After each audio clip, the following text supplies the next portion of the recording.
Un bloque de masa m se mueve hacia la izquierda desde el punto A con una rapidez de 10 metros por segundo. Luego comprime un resorte ideal de largo BC, cuya constante elástica es de 100 newton por metro, el cual luego se estira. El bloque finalmente llega hasta el punto D, donde se detiene. Si no existe roce, entonces ¿cuál es la altura h expresada en metros donde se detiene el bloque? O sea, supone que el movimiento viene de esta forma. Viene desde A hasta B, comprime el resorte, después el resorte se estira y lanza el cuerpo hasta acá, hasta el punto D, que es donde se detiene.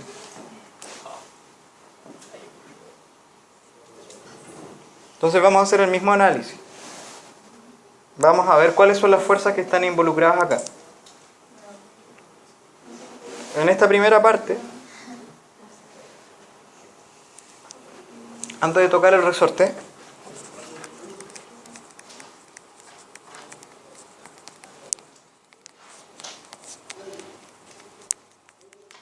las únicas fuerzas que están presentes son el peso y la normal.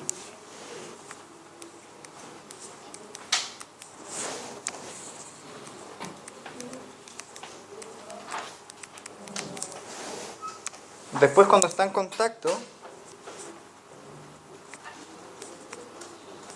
con el resorte,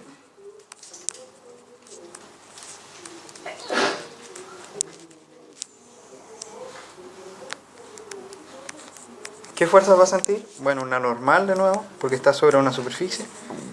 Va a sentir su peso. Y además va a sentir una fuerza que lo va a llevar hacia la derecha, que es el resorte. ¿Sí? Porque este resorte tiene un largo original acá, pero después se va a comprimir una determinada región, ¿ya? Que es BC justamente. Supone que en C hasta ese punto llega y ahí es donde se detiene esta masa, ¿ya? Y después de que se libera el resorte, vuelve a esta situación de acá arriba, porque lo único que va a sentir es normal y peso, ¿cierto? ¿Sí?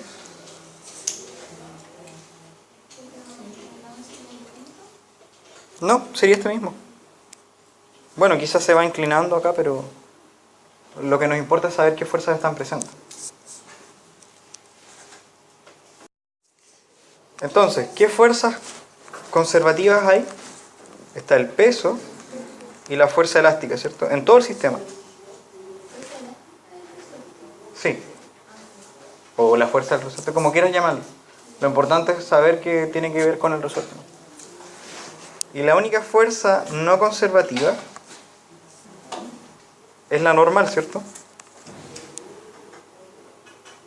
De nuevo, la única fuerza no conservativa que había era la normal.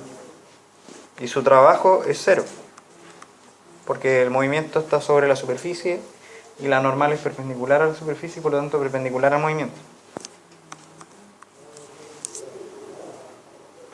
¿Qué pasó entonces? Entonces que, claro, el trabajo de las fuerzas no conservativas es la variación de la energía mecánica. Y como el trabajo de las fuerzas no conservativas es cero, porque la única fuerza no conservativa es la normal, entonces nos da acá que la energía es constante.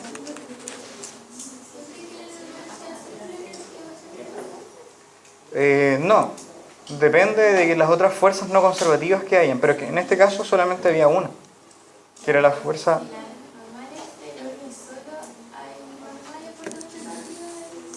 A ver, la normal primero, no es cero, ¿ya? Pero el trabajo que hace sí, ¿ya? Claro, si no hay otras fuerzas no conservativas y solamente está la normal, sí. Bueno, en este tipo de casos. Por ejemplo, podría haber otra situación en que el cuerpo se está enterrando. Ahí la normal se hace trabajo. Pero como no los vemos, por ahora dejemos en que el trabajo de la normal es cero. Y entonces, como la energía es constante, podríamos evaluarla en cualquier punto y saber cuánto valen todos los demás.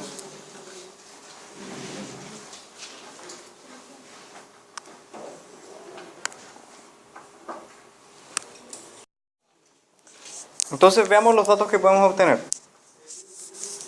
Aquí en el punto A tenemos su altura, ¿cierto? O sea, podemos definir que nuestro sistema de coordenadas está justo acá. Entonces la altura en A sería 0. Y la velocidad en A es 10, ¿cierto? 10 metros por segundo. En este punto el resorte no está actuando, ¿cierto? Porque no está comprimido. Entonces la energía en A la podemos evaluar.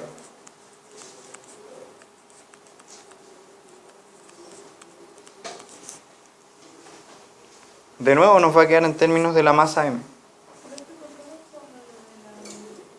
¿Cómo? No, estoy hablando de esta parte, en A. En A no está el resorte comprimido. Recuerda que esto lo evaluamos punto a punto. Si por ejemplo lo viéramos acá en D o en algún punto intermedio, aquí el resorte si empieza a comprimirse, ¿cierto? Entonces ahí empieza a haber energía elástica. Y entonces si evaluamos esto, nos va a dar 1/2 la masa por la velocidad que es 10 al cuadrado más m por 10 por 0, ¿cierto? Y entonces nos va a dar 50m.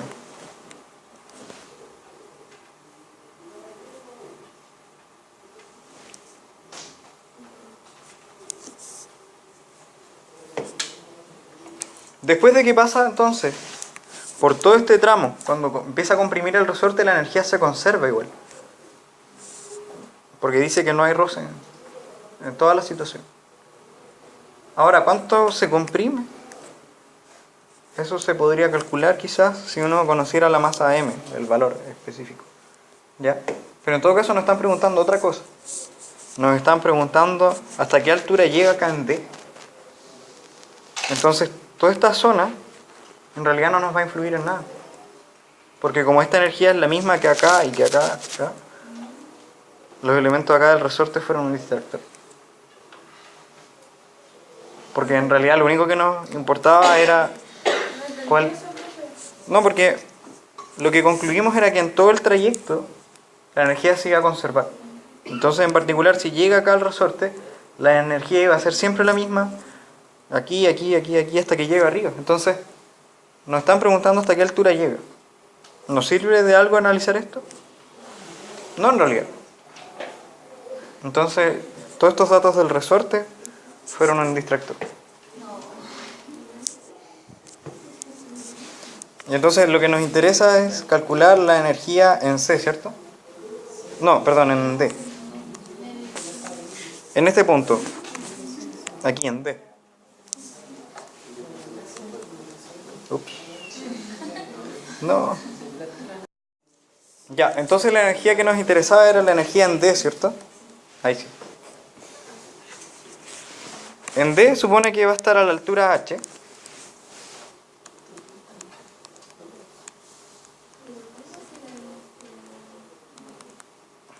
Eso es lo que nosotros tenemos que ver. Dice, el bloque finalmente llega hasta el punto D donde se detiene porque llega a la altura máxima. ¿Ya? Entonces se detiene en este punto y su velocidad es 0. Por lo tanto aquí nos va a quedar G, que es 10 por M, y por la altura D que estamos calculando. Esa es nuestra incógnita. Y entonces, de nuevo el mismo argumento. Como la energía es constante, la energía en A vale lo mismo que la energía en D.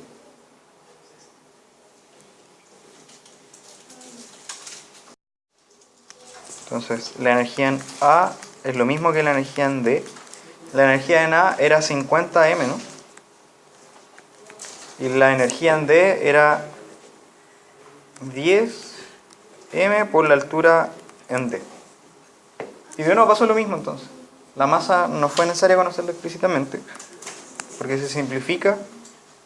Y entonces aquí podemos despejar y nos da que la altura va a ser 50 entre 10. O sea, son 5 metros.